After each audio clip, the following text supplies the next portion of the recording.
ব্যবসা করি।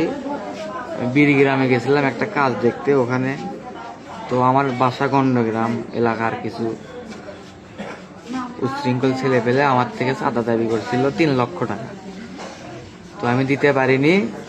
তো আমি বীরগ্রামে আপনার ইফতার পরে একটা কাজ দেখতে গেছিলাম। ওখানে ওই কাজ দেখে অফিস থেকে বের হয়ে নামাজের উদ্দেশ্যে রওনা দিব, সেই সময় তারা এসে আমাকে পিছন থেকে এলো বাতারি আপনার স্টেপ করে বাইক নিয়ে চলে গেছে।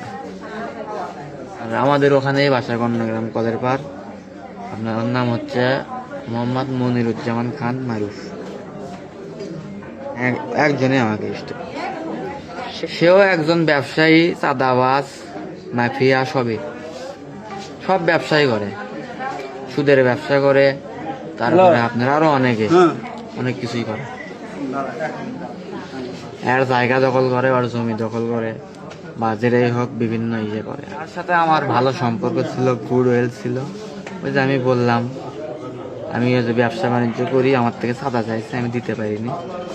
এই জন্য ওই বীরগ্রামে ওখানে আপনার তারাবির আগে আমি একটা কাজ দেখে নামাজের উদ্দেশ্যে রওনা দিতেছিলাম, তখনই আমার কাছে পিছন থেকে ওরা ছিল 2-3 জন, কিন্তু হিট একজনের নিচে ছিল। বাজারে আমাকে 3-4টে স্টেপ করে বাইক নিয়ে ওরা পালায় গেছে। তারপরে যে বন্ধু বান্ধব ছিল বীরগ্রামের, ওনারা আমাকে মেডিকেল ধরে নিয়ে আসে। এখন আপাতত আমার থেকে লোক আসছিল, এসে আর কি অ্যাড্রেস নিয়ে গেল। না, পুলিশ আসছিল, আসে নাম টাম ঠিকানা নিয়ে আসে। এখানে একটা দেখি আমাকে স্টেপ করছে না হলো 6 থেকে 7টা, সিলাই করছে আপনার 14 থেকে।